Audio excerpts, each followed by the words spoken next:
I remember the first time you played a solo, and I said something to you that you didn't understand. I said, you play from a completely different part of the playground. Yes.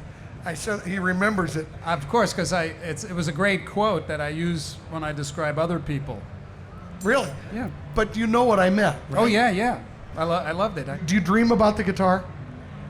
Well, I dream about music, and when I think back to my whole career, and there's one thing that's always been constant, and I know you know what I mean. It's that dream of coming up with an idea that's interesting, and then working on it, and then being able to do it. That's, for me, has always been absolute interest. And everything came from that. I'm sure you started in your teens, right? I started playing when I was 12 or 13. Who was your motivator then? Who sparked it? Jimmy Page. Yeah. I did one with St. Vincent and James Valentine. God, I love her. She's great. And you know what? Theirs was Pearl Jam and Nirvana. Wow. And they both played, the first lick they learned was a Pearl Jam lick. Really? And Jimmy Page. What they did is they went backwards to Jimmy Page. Right. Interesting when that happens. For me, I was like into all this kind of, I was a teenager in the 70s. Right. Well, actually, usually you're exposed to the music that your parents are listening to. So polka music wasn't doing it for me. Is that it? And comedy routines, And I dug Engelbert, but eventually they were listening to the music of West Side Story, the original soundtrack. That had a huge impact. But then I heard Led Zeppelin coming out of my sister's room. And I always wanted to play the guitar. I always had this desire. Every time I would look at a guitar, I mean, I think you know what I mean, and many people do. That instrument, for some people, it's just like the everything around it goes away when you see it. Even every one of these, I could sit and just look. There's just beautiful, beautiful things, But I was very intimidated to pick one up because lack of self-esteem. Well, guitar's hard. Well, I didn't think of it that. Yeah, it is hard, but it was so cool. And if you played guitar in my town, you were either really cool or you thought you were really cool. And I was neither.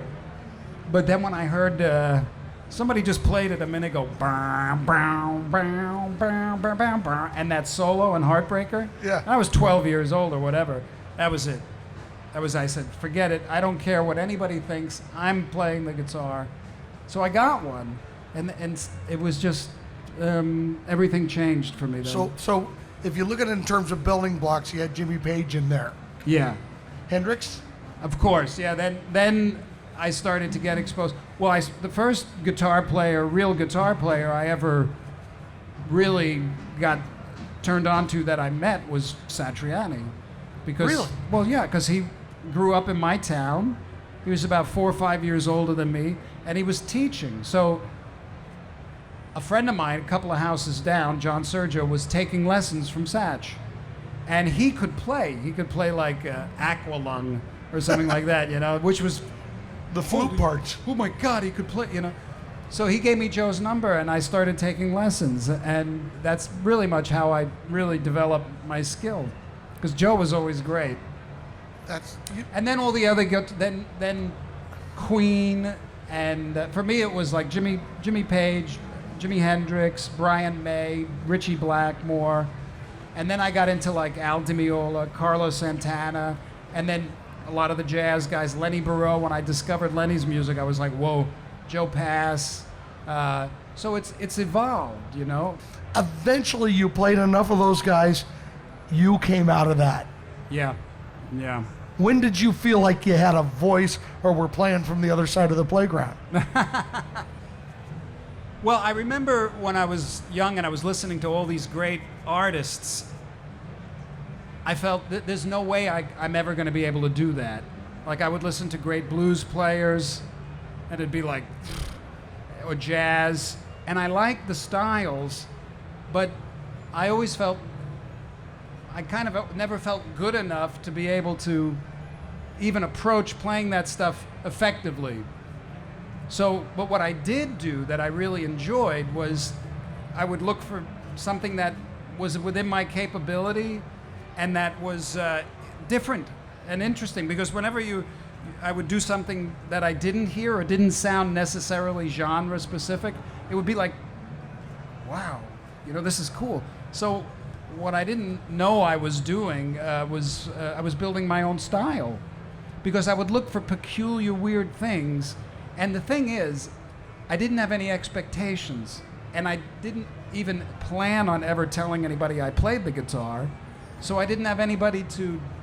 So yours was an emotional connection. It was just, this is so much fun. It's like a kid with a video game in a sense. Yeah. So every time that was my juice then. The thing that really lit me up was playing something. There was two things. One was playing something that I couldn't play, and then working on it, and then being able to play it, and having it sound like something I'd never heard. And then... Cooking a recipe wrong. It was the best stuff. I would look for errors. I would look for bizarre mistakes. And the other thing that was always so cool was realizing that the guitar is just infinite. It's infinite where you can go with it. So nobody's ever mastered it. Did you know that? No, you can't really. You can get really good at a particular style. Watson, the IBM computer, said in 3 months it's over. Yeah. That every lick will be played, and then somebody will figure out how to play it with their nose. Yeah, that's right. Steve, you didn't just play guitar. You put your money and your heart in a record label to get artists a fair compensation, but also expose the public to it. How'd that go? Well, when I've always been fascinated with the music business. I actually like the music business a lot. It served me very well. Say what? Still, yeah. You find things in it that you like, and then it serves you very well. Right. That's the secret, and it's filled with very creative people. That's how Why are you looking at me? Because we're in the music business, and you're one of the more creative people I know in this business, for sure. Absolutely, because we're sitting here talking about me, but here's an icon, for sure. Still alive. Yeah. No, you really are. I mean, you have a passion for excellence.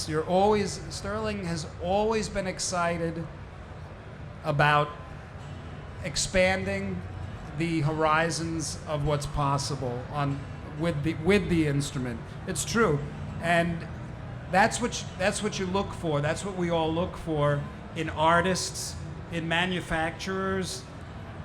You see, the success is a consequence of the passion, right? Yeah. So I love the music business. I started my first label actually when I was 23. And I made Flexible, my first solo record. And wait, come on. Thank you. This is the interactive portion. That's it now. And it was really great. It was simple. I just, for some reason, understand that. And I had Frank Zappa as a mentor. So he... yeah, come on. Yeah. But you can go on with that cheer for a while. And I'm going to keep interrupting. How old were you with Frank Zappa? I started working from when I was 18. Had a pretty good understanding of the music business and always felt that the conventional infrastructure of the deals that most artists have with conventional labels was kind of lopsided. So I met with Ray Shear, and we had similar visions. So we started this label, Favored Nations, and it was really for more established artists that have their own vision. They know what they want. And it was fantastic because I got to work with so many great players. Like?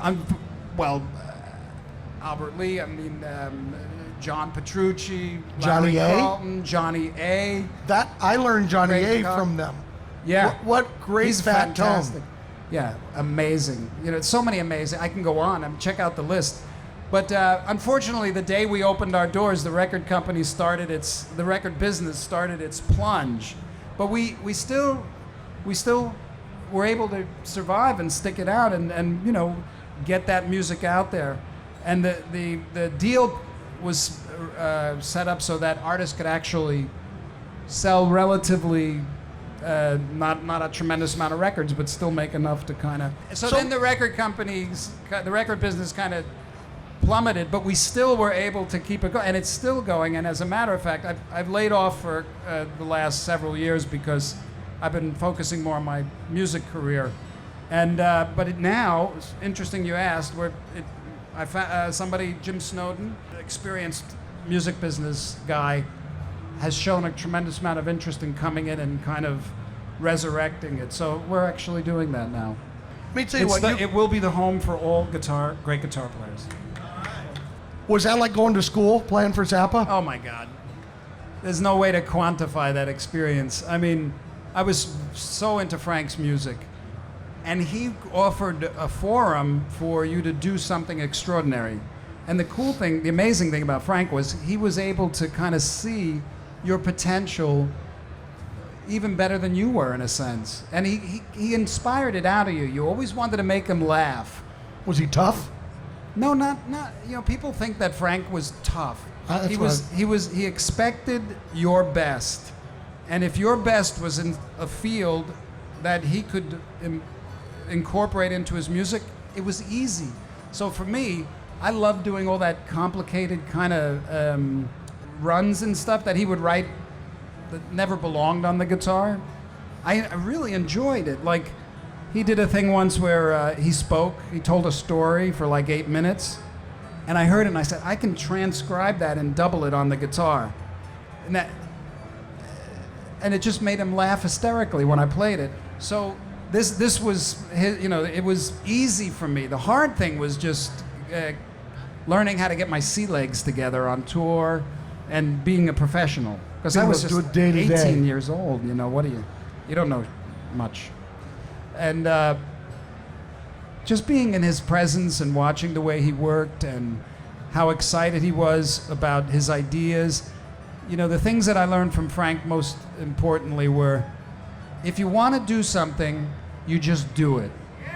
You just do it. You don't expect anybody to do it for you. You don't make excuses for yourself why you can't do it. And you don't let anybody else's opinion of what you want to do stand in your way. Yeah, that's amazing. Yeah.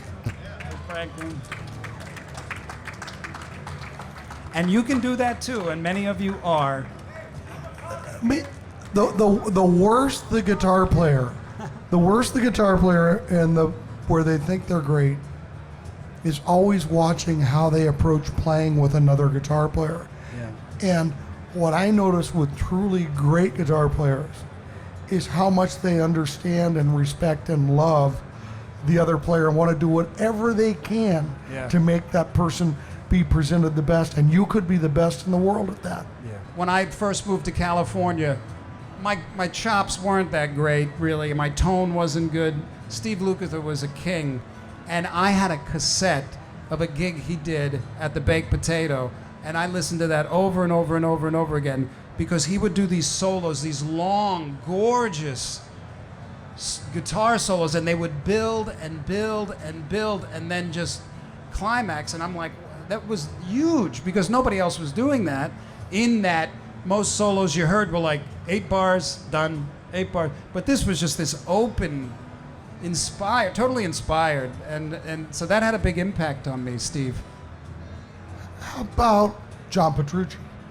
Well, John Petrucci, another guy that, because I know him so well, the first thing I think about is how much I love him as a person. Right. Because he's just amazing person, But as a guitar player, he's ferocious. He's just ferocious.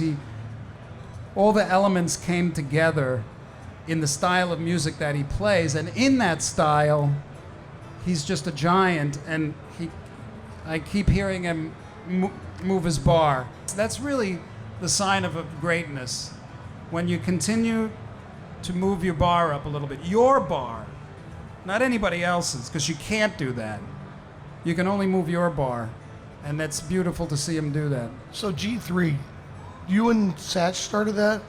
Well, that was something Satch started. He called me, and asked me if I'd be interested and explained it. How and I many said, of you yeah. went? Love G3, yeah. Volleyball. So, Satch and you, and how'd you guys pick the third one? Well, usually, you know, it's actually more challenging than you think because you want somebody that's made a contribution to the instrument in some kind of a unique way that isn't just popular because they're famous for something. So the first time we did it, when we had Eric, Eric Johnson was a beautiful trio. Yeah, I mean, How smooth? Eric Johnson, how smooth and flowing. I mean, I don't know where it comes from. Well, it has to come from that infinite well of infinite potentiality that's in all of us. But to watch it come from Eric is really cool because, you know, he's this meek guy. But when you stand next to him, there's these explosions. He has an explosion of notes. And of course, the way he negotiates the tone and everything and attention, it's like his attention is completely focused on the details. But I wanted to get back to something you said before. This is very interesting. The best way to show respect, support, love for another guitar player, to show that what you were referring to, is to listen to them. Yeah. And that's the best way to enter into any kind of a musical exchange. It's a very intimate, unique connection because it's not like any other connection you have in life. You listen without judging, without being critical, without any thoughts arising. You just give them your attention. That's the best gift that you can give them. That's respect. That's love, because there's no criticism in it. Because so many times when you're in a situation where you're being musical with somebody, if you can see the little chain of thoughts in your head sometimes that are stacking you up. Am I as good as this guy at this? Oh, I'm better at that. Oh, his tone is better. Or, geez, I really suck in here. This is not paying respect to that player. This is getting caught in your own mind thoughts. But when you just completely open up and listen with care and attention, that's love. it's the most special musical thing I've ever witnessed. You know what? You found your gift. Yeah. And these different players we're talking about, I believe there was a gift, and I think they were lucky enough to be connected to their gift. And what their gift has done. Everybody is connected with their gift, and you should know that you absolutely, unequivocally, no exceptions, you have a gift, and it could be anything that you want if you put your attention on it. The only thing that ever stops us from being able to express the uniqueness of our creativity is the thought in your head that tells you that you can't. It's usually that feeling of unworthiness, not as good as, afraid of being criticized. If you can recognize that voice in your head and just put it aside, that's freedom. Then you're really going to find your unique gift. And I didn't realize that that's what I was doing, but it was based on the fact that everybody else is so much better than me that I'm not even going to try. You know what I mean? Yeah. And then everything accidentally kind of... I'm like seriously like hitting the nose with those words as being so valuable and much more important, I hate to say, than playing the solo from a... Yeah. All right, listen, I want to thank you so... Oh my God, I love you so seriously, much. so very much. Thank you, Steve Vai.